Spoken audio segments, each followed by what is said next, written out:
Hello, I'm Ian Hartitz, lead fantasy expert over at PFF, and I'm here today to tell you about running backs who have the largest difference in their ranks depending on if we're going PPR, half point, or standard scoring. You know, some of these dinosaurs out there still not rewarding any sort of points per reception, but you know what? You've been in the league for 20 years. I get it. Let's not just take the base PPR rankings, though, and apply it everywhere else, because as we know, running backs, particularly in the year 2022, with so many committees, come in all shapes and sizes. Let's take advantage of our league scoring systems and target the right running backs based on what your league is looking for. So first up, want to go through a handful of running backs who are much better options in non-PPR formats. These are guys that live on the ground, and they had the largest rankings difference in our PFF projections when going from PPR to standard scoring. So with that in mind, got to start with the Patriots running backs, Damien Harris and Ramondre Stevenson. There's this idea that we should be chasing the Patriots, the LeGarrette Blount rule. We all remember 18 touchdowns a few years ago.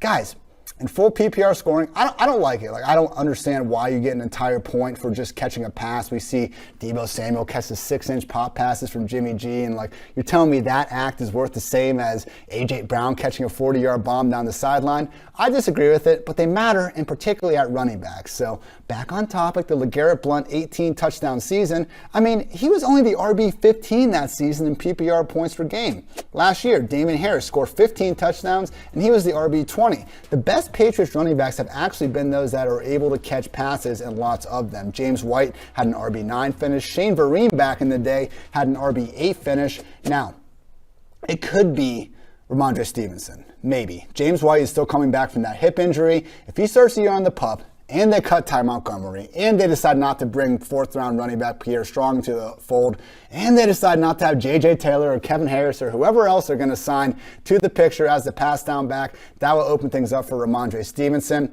At a minimum, if we just get White out of the picture, it'll look good, but we got to realize last year, like, Stevenson was not their pass-down back. In the last game of the year, in the wild card round, Brandon Bolden had more targets and snaps alike than Stevenson. Now, Bolden is now with the Raiders, follow Josh McDaniels there, but Bolden's a career 30-plus-year-old special teamer. I don't love the fact that Stevenson couldn't beat him out last year. So don't hate the player, hate the ADP, but if you are going to go on a limb for Damien Harris or Ramondre Stevenson, really try to do so in standard formats that aren't giving as many points as we would want per reception, because if there's one thing we know about this Patriots backfield over the years, it's that we never know it quite as well as we think we do. So again, Damien Harris, Ramondre Stevenson, two guys that couldn't even catch 20 passes last year. Be awfully careful about trusting them too early in full PPR formats. Also got to note Ronald Jones, someone that, yes, is horrendous at catching passes, but you know what? Chiefs might not even ask him to do that with Clyde Edwards-Helaire and Jerick McKinnon also in town. Someone that is being hyped up more and more after The Athletic told us that Rojo has a legit chance of getting the starting job over Clyde Edwards-Helaire. Even if he doesn't, though, this is a legit chance to be the lead early down back in anyone's idea of a top 10 offense in the NFL. I think Ronald Jones has a very good chance to be a similar version to this year's James Conner, the running back that is out there on the goal line, scoring touchdowns for a high-octane offense. And God forbid something does happen to CEH or Jerick McKinnon again, maybe walks his way into a full 3-down role. So Rojo right now, again, could be pushing for that starting job. He truly is a good running back in terms of running the football. Top 20 marks in PFF rushing grade, yards per carry, yards after contact per carry over the past 2 seasons. You know, just because he got beat out by Leonard Fournette doesn't mean Rojo couldn't give you some nice late round value in standard formats now as the Chiefs' main early down option. 2 more for you. Gus Edwards, someone that has a 7-spot ranking difference in PPR versus standard leagues.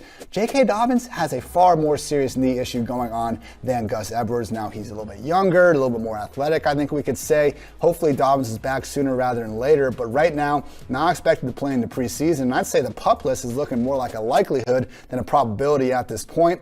Enter Gus Edwards, who just does nothing except good things when he's out there, guys. At least 5 yards per carry in his only 3 NFL seasons. If you go back to 2000 and just look at the NFL running backs that have averaged 5+ yards per carry on 3 separate occasions, you get Gus Edwards, Jamal Charles, Nick Chubb, D'Angelo Williams, LaShawn McCoy, Brandon Jacobs, and Tiki Barber. And I don't think this is that, meme of all the, Army guys and one of them's the clown. Gus Edwards is a legit good football player, and he might have his first chance in a while to start outright for the Baltimore Ravens, looking like the league's most run-heavy offense if Dobbins misses early season time. So currently going outside the top 50 running backs across most fantasy sites. I love Gus Edwards in standard leagues where his lack of a pass down role won't be as much of an issue.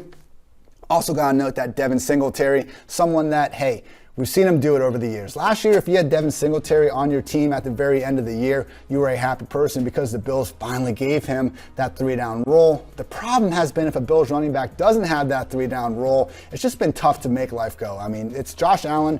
It's the way he plays football. You know, obviously, Bills fans, Josh Allen fans, you should love the way Josh Allen plays football, but it's not good for his running backs. He's scrambling instead of dumping it down, and once they get inside the goal line, he's usually the one pushing the ball across the pylon. So Josh Allen has basically just not helped out these running backs. It's a bottom 8 unit in terms of rush attempts inside the 5-yard line and targets over the past 2 seasons. Surprising figures for one of the league's top scoring offenses that also throws the hell out of the ball a lot of the time. So Devin Singletary now having to deal with James Cook in the equation, who they're basically already calling their sub package back, and it was their replacement for not being able to sign J.D. McKissic.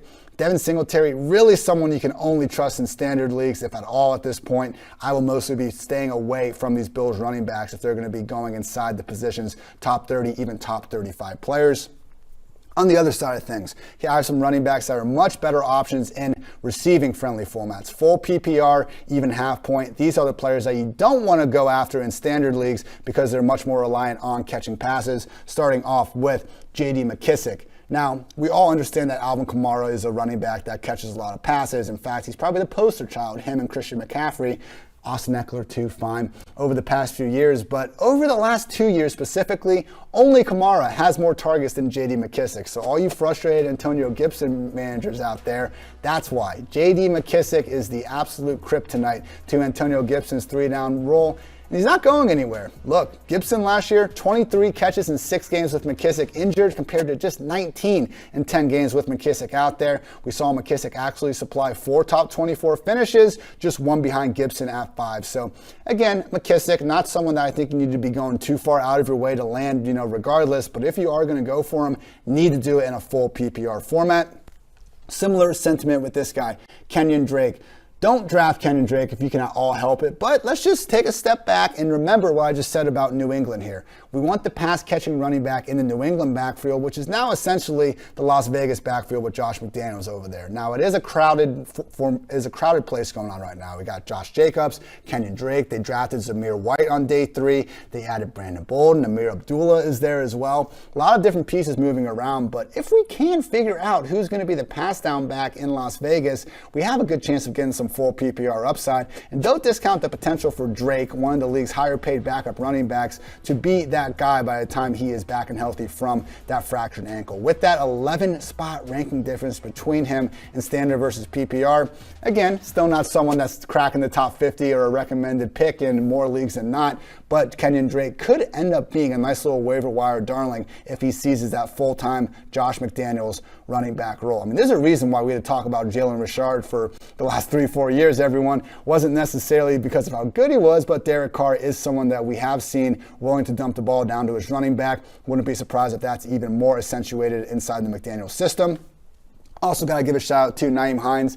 Don't take my word for it. Ask Frank Reich himself, Colts head coach. He said draft NYHEIM HINES in your fantasy football leagues this year. Unlike McKissic and Drake, I'm much more inclined to actually spend one of my, precious few draft picks on NYHEIM HINES here, in large part because of his potential in full PPR formats. We've seen Matt Ryan really enable some fantasy-friendly running backs over the years. I mean, the Devontae Freeman RB1 days, Tevin Coleman was doing some good things. Look at Cordero Patterson last year. A lot of that is because of how good Matt Ryan is and how accurate of a passer he is out there. So NYHEIM HINES, even before when Marlon Mack was there and Mack would get hurt, we still unfortunately see him have to swap in and out with Jordan Wilkins. So NYHEIM HINES isn't like the Tony Pollard, the A.J. Dillon type of handcuff that we can expect to be out there for 80% plus of the snaps if something happens to Jonathan Taylor. But man, he still would be the lead running back ahead of Phillip Lindsay, someone that we could then project for potentially 6 to 8 targets per game. And we also have the potential for a larger role period because you take a look at that Colts receiving room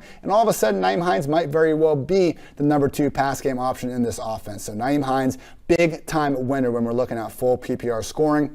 And finally, Got to talk a little bit about Buccaneers rookie running back Rachaad White. It's going to be tough to get Leonard Fournette off the field, but the big thing to remember with these handcuffs, as I just said with NYHEIM HINES, he is not someone that's really, whether or not he could handle the early down role, we've seen the Colts long enough that they will not give it to him. So for someone like Rachaad White, 6 feet, 214 pounds, and PFF's highest grade receiving running back coming out of college, I mean, shout out Mike Renner, our NFL draft expert. He wondered even if Rachaad White could be a wide receiver convert down the road. That's how good his receiving ability is, and he has the size to theoretically handle that early down role. ESPN has reported that Giovanni Bernard could be a potential bubble candidate to lead the roster, and at that point, we've already seen enough years of evidence of Keyshawn Vaughn not exactly winning over this coaching staff. Leonard Fournette going down, has never played more than 14 games in an NFL season, could leave you with Rachaad White in one of the league's best offenses in a true 3-down role because he has those talents. And hey, maybe if not, he still manages to carve out some value on his own as the lead pass down back. Unlikely, but again, if you are going to invest in Rachaad White, do so in full PPR leagues over standard. So again, some running backs that really, truly see their value boosted in full PPR leagues: J.D. McKissic, NYHEIM HINES, Rachaad White, lesser extent Kenyan Drake. Guys that we want to focus much more on in standard leagues: the Patriots running backs, Damon Harris and Ramondre Stevenson, Ronald Jones, Gus Edwards, and Devin Singletary. Out of all these guys, I would say Ronald Jones and Gus Edwards, along with Rachaad White and NYHEIM HINES, are my 4 favorite backs to currently target at value. Again, not all recommendations here. I'm telling you guys the biggest differences in their projected ranks from these scoring formats, trying to just, hey, you know, for all those of us out there in multiple leagues, figure out where to get the best exposure to sometimes. So keep in mind that, you know, don't hate the players, don't hate the ADPs. Sometimes you can hate the game, but doesn't mean you can't take advantage of it when we have the data to do so.